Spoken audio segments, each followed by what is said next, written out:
परिक्रमा करने के बाद में गुरु जी बोले हम मथुरा जाएंगे।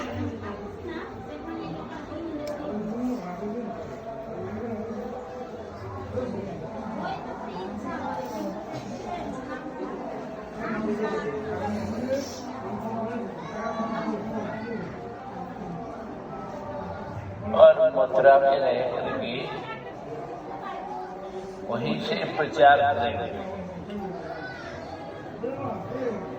उस समय मथुरा मठ में नीचे खारा पानी, कुएं का पानी एकदम कड़वा है।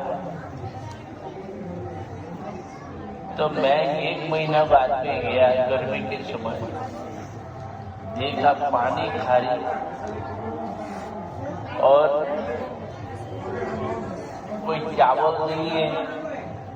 मुझे भी वो 1 किलो चावल खरीद करके लाना। हम लोग 18-20 जने हैं, थोड़ा थोड़ा चावल खाते हैं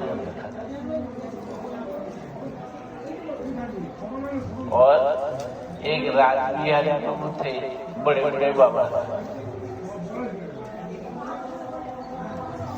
रोज दिन जाते 2-2.5 किलो आटा मांग करके लाता। बड़े बड़े बंगाल के तो घरों में 2-2.5 किलो, 2.5 किलो से ऊपर नहीं होता था, ऐसे लाता। तब हम लोगों ने, मैं पहले गया, इसके बाद में प्रेमानंद आए 1 साल बाद। तो हम लोगों ने घर घर में जाकर के वही आटा मिक्सा करके लाता था। महाराज आप कितने वर्ष के थे जब? मैं उस समय 12 साल में तो आया, फिर 14, 2 साल, 14-15 साल। तो गुरु जी की सेवा में रहा। घर घर में कीर्तन प्रवचन आदि होता था, गुरु जी जाते थे। मैं भी बिगड़ता था कभी कभी, रात को काफी रात में जाकर के कीर्तन प्रवचन हो रहा है। रात को 10 बजे निकलते और जाकर के प्रवचन होगा। लोग कीर्तन करते थे और गुरु जी को लास्ट में 10-15 मिनट का टाइम देते बोलने के लिए। गुरु जी जब 15 मिनट बोलना शुरू किए, लोगों ने देखा रे गुरु जी का प्रवचन तो बहुत बढ़िया है, हमें और चाहिए और सुनना है। तो बोले कि गुरु जी और थोड़ा बढ़ाइए, आधा घंटा टाइम और। ऐसे ऐसे प्रवचन करते रहे।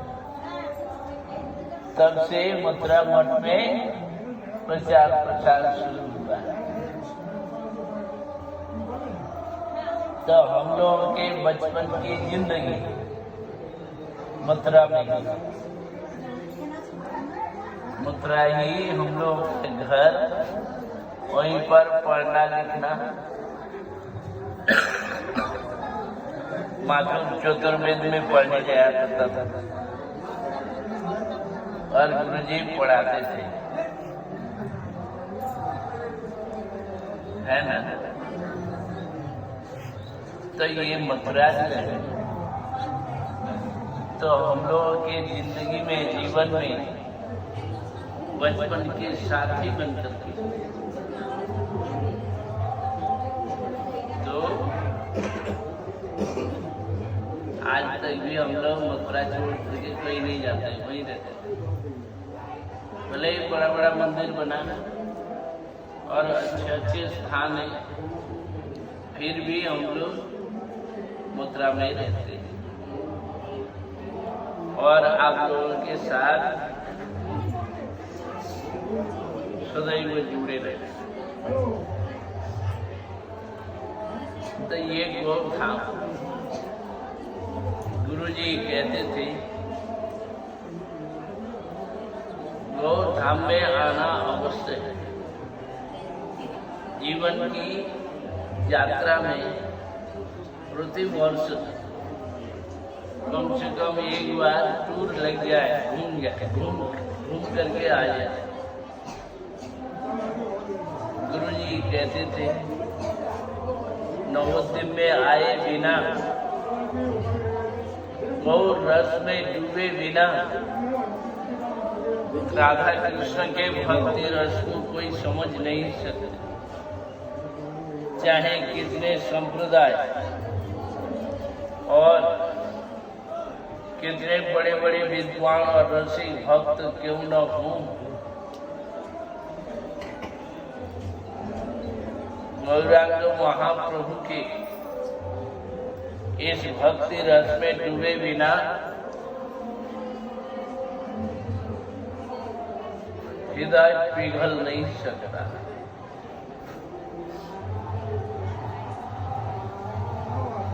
महाप्रभु की अपार करुणा, इसलिए पूरे बंगाल में देखिए, समाज और संसार चाहे कुछ भी जाए, नास्तिक, विरोधी, पाखंडी, चाहे कुछ भी हो, उससे हमें कोई मतलब नहीं। परंतु ऐसा कोई व्यक्ति नहीं जो महाप्रभु जी का नाम लेते ही हृदय गले।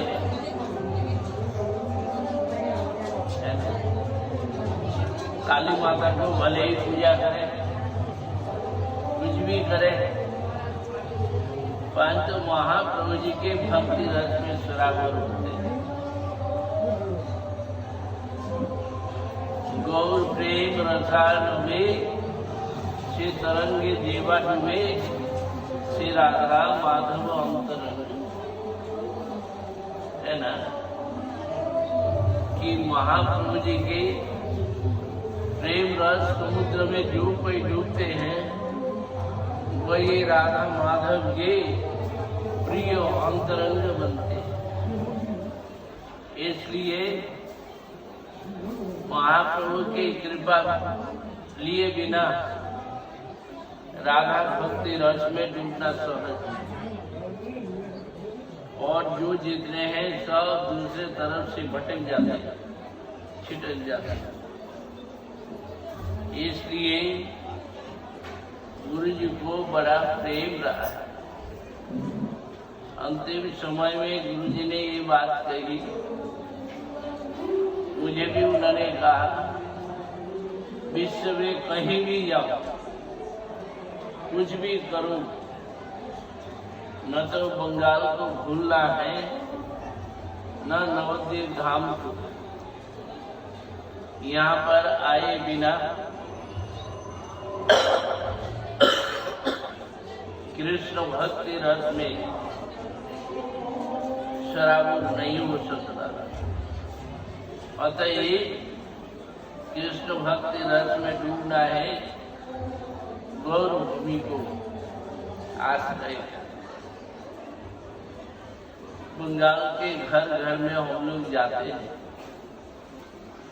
बंगाली लोग देखेंगे वही मथुरा वृंदावन आदि से आया है, सुन करके वो पैर धोएंगे, पूजा आरती उतारेंगे, उसके बाद छोड़ेंगे, है ना।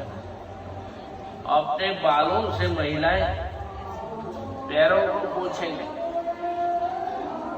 जल धो करेंगे, पूजा अर्चना करेंगे। तो ऐसे ऐसे लोगों की बड़ी भावना है ना।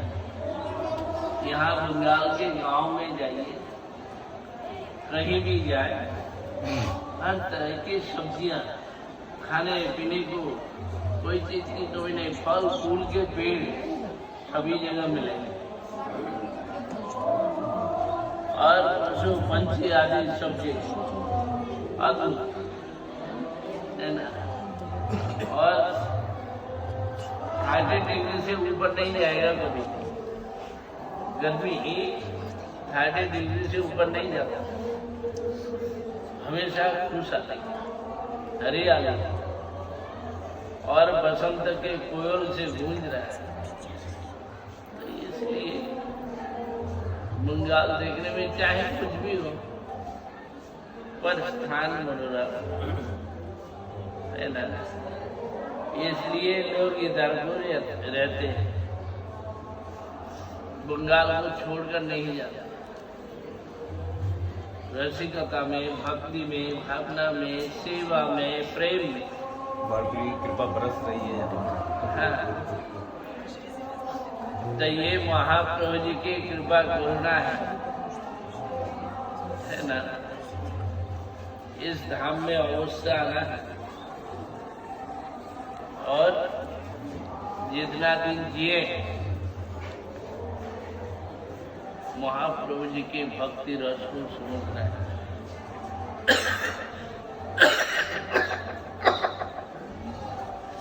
चैतन्य चरितामृत गौर गोविंद लीला, इस लीला में प्रवेश करना है ना। देखिए कीर्तन हो रहा है ना, कोई भी गा रहा है और पता नहीं कोई गा रहा है, ऐसा गाएगा कि मानो हृदय को बेदे, है ना। गौर गा रहा है, गौर बंगला में गा रहा है तो बड़ा सुंदर और अच्छा लगता है। इसलिए ये 9 दिन गुरु जी को अपना प्रिय स्थान, अंतिम समय भी सबको निमंत्रण देकर के सब लोग नवदीप में आना, वहीं मिलूंगा जिस समय गुरु जी गोवर्धन में लास्ट पीरियड में आएंगे। फिर अंत में गुरु जी बोले मैं नवद्वीप में जाऊंगा, यही रहूंगा। इसलिए बोले कि कोई एक तीर्थ स्थान बन जाए। गुरु जी ने वही कहा कि मेरे कारण सब लोग आएंगे,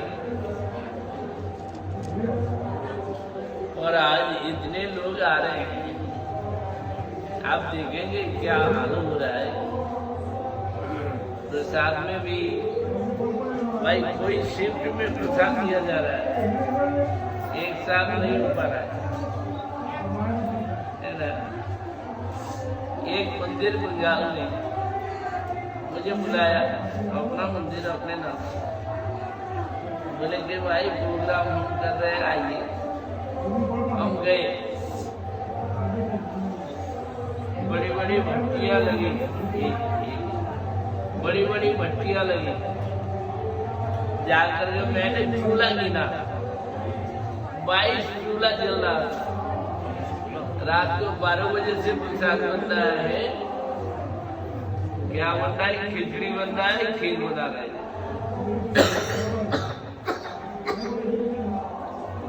और एक में पकौड़ा बना रहे हैं। 22 चूल्हा जलाया तो कितने पापड़ी आए, कम से कम 15-20 हजार लोग वहां पर उपस्थित हैं। क्या प्रोग्राम बता रहे थे? क्यों कीर्तन हमारे ही बुलाया तो वहां पर मैं भी गया, लोगों को देखा, रास्ता जाम, गाड़ियों का रास्ता पूरा एकदम सील हो गया लोगों के कारण। बोले भाई क्या भीड़ आ रहा है। सब लोग कीर्तन के साथ में आते हैं, ग्रुप बना के बड़े बड़े ग्रुप में। इस ग्रुप में लोग आ रहे हैं, जगह जगह कीर्तन प्रवचन होता है, 2-3 हजार 5 हजार आदमी कुछ नहीं है। लोगों की भावना है बहुत अच्छी भावना। फल फूल के पेड़, एक मंदिर बनाया चीकू का बगीचा है चारों, चीकू का बगीचा बगीचे के अंदर में बनाया है। मंगल तो आपने मठ तैयार कर दिया, बहुत सारे मंदिर। काशी नगर में एक मंदिर बना और मालती का घर उसने बनाया। ये कमरे में, इस कमरे में क्या है, कुछ नहीं है ना। और वहाँ कमरे में जाएंगे, फर्श देख कर पागल हो जाएगा, बोले ये क्या है भाई, ये मंदिर है क्या। मंदिर में भी इतना बढ़िया फर्श नहीं लगता है, एकदम शीशे की तरह। घर भी ऐसे ही बढ़िया फर्श ऐसे ऐसे बना देंगे, है ना। गाय भी रखी हुई है, सब कुछ चल रहा है ना। ये नवदेव धाम गौड़ मंडल गौरवपुरी,